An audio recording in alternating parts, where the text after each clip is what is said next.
ஓம் நம சிவாய. ஓம் வராகி அன்னையை போற்றி. நல்லதே நினைப்போம், நல்லதே நடக்கும். இன்றைக்கி நம்ம பார்க்க போகிற பதிவு என்னன்னு பார்த்தீங்கன்னா, கடன் தீரத்துக்கான அமாவாசை செய்ய வேண்டிய பரிகாரத்தை தாங்க பார்க்க போகிறோம். நம்மளோட வாழ்க்கையில் வரக்கூடிய எந்த கஷ்டமாக இருந்தாலும் அதற்கு முதல் காரணம் என்னன்னு பார்த்தீங்கன்னா, நாம் செய்த கர்ம வினை தான். அந்த கர்ம வினையிலேருந்து நம்ம விடுபடணும்னா நிச்சயமாக அமாவாசை நாளை நம்ம தவற விடவே கூடாது.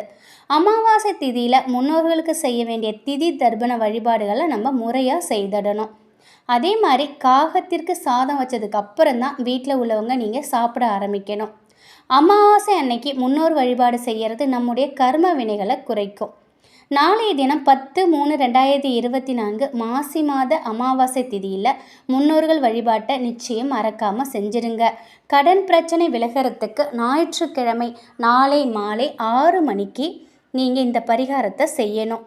எப்பொழுதும் போல் 6 மணிக்கு மேலே பூஜை அறையில் விளக்கேற்றி வழிபாடு செய்யுங்க. உங்கள் குலதெய்வத்தை நீங்கள் மனசார பிரார்த்தனை பண்ணிக்கோங்க.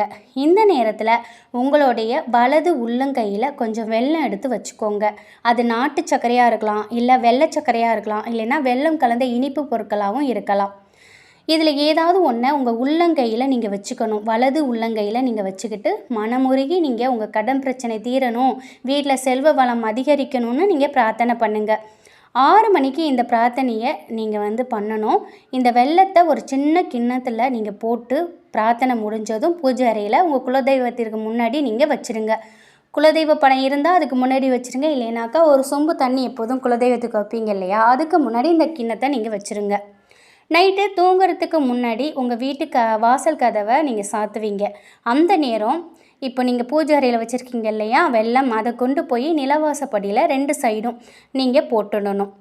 அதுக்கப்புறம் நீங்கள் வீட்டுக்குள்ளே உள்ளே கதவை சாத்திட்டு உள்ளே வந்துடுங்க. அதுக்கு மேலே வெளில போகாதீங்க. அவ்வளோதான்.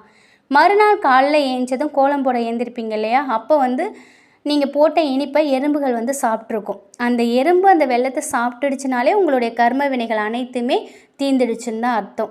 ஒருவேளை எறும்பு சாப்பிட்லேனாலும் நீங்கள் கவலைப்படாதீங்க. அதெல்லாம் எடுத்துக்கொண்டு போய் வெளிப்பக்கத்தில் மண் உள்ள இடத்துல போட்டு வந்துடுங்க.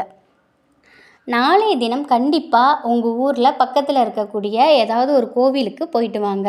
கோவிலில் ஏதாவது ஒரு மரம் இருக்கும் இல்லையா, அரச மரத்தடி, வேப்ப மரத்தடி, எந்த மரம் இருக்கோ அந்த மரத்துக்கு அடியில் நிச்சயமாக எறும்பு இருக்கும். நீங்கள் கொஞ்சோண்டு உணவு எறும்புக்கு நீங்கள் கொடுங்க. போகும்போதே பச்சரிசி வெல்லமும் கலந்து எடுத்துகிட்டு போயிடுங்க. அந்த கலவையை நீங்கள் அந்த மரத்துக்கு கீழே போட்டுட்டு வந்துடுங்க. எறும்புகளுக்கு நீங்கள் சாப்பாடு போடுறதும் ஒரு அன்னதானம்தான். இதோடு சேர்த்து நாளைய தினம் யாராவது ஒருத்தவங்களுக்காவது நிச்சயமாக சாப்பாடு வாங்கி கொடுங்க. எப்பொழுதுமே நீங்கள் யாருக்காவது சாப்பாடு வாங்கி கொடுத்தீங்க அப்படின்னா ஒரு பாட்டில் தண்ணியோட சாப்பாடு கொடுங்க. அதுதான் மிகப்பெரிய ஒரு புண்ணியம். இல்லைன்னா என்ன தான் நம்ம சாப்பாடு அன்னதானம் கொடுத்தாலும் அது எந்த புண்ணியமும் கிடையாது. நம்ம அவங்களுக்கு தண்ணியும் சேர்த்து கொடுக்கணும் சாப்பாட்டோட. ஒருத்தவங்களுக்காவது நீங்கள் கொடுங்க. கண்டிப்பாக உங்களால் முடியும். இதை மட்டும் நீங்கள் செய்து பாருங்கள். நிச்சயமாக உங்களுக்கு மிகப்பெரிய வெற்றி கிடைக்குங்க. இதை மட்டும் ரெகுலராக அமாவாசையில் நீங்கள் பண்ணிட்டு வந்தீங்கன்னா உங்களுடைய கர்ம வினைகள் அனைத்துமே நீங்கும். உங்களுடைய கடன் முற்றிலுமாக தீரும். 1 ரூபா கூட உங்களுக்கு கடன் இருக்காது. செல்வ செழிப்பு உண்டாகும். மிகப்பெரிய மாற்றம் உங்களுக்கு பண விஷயத்தில் ஏற்படும். இதை முறையாக நீங்கள் செய்யும் பொழுது முன்னோரின் ஆசீர்வாதமும் குலதெய்வத்தின் ஆசீர்வாதமும் எப்பொழுதும் உங்கள் கூட இருக்கும். நிச்சயமாக உங்கள் கர்ம வினைகள் அனைத்தும் நீங்கி உங்களுக்கு மிகப்பெரிய உங்கள் வாழ்க்கையில் பெரிய மாற்றங்கள் ஏற்படுவதை கண்கூட நீங்கள் உணர்வீங்க. இந்த ஒரு தகவல் உங்களுக்கு பயனுள்ளதாக இருக்கும் அப்படின்னு நம்புகிறேன்.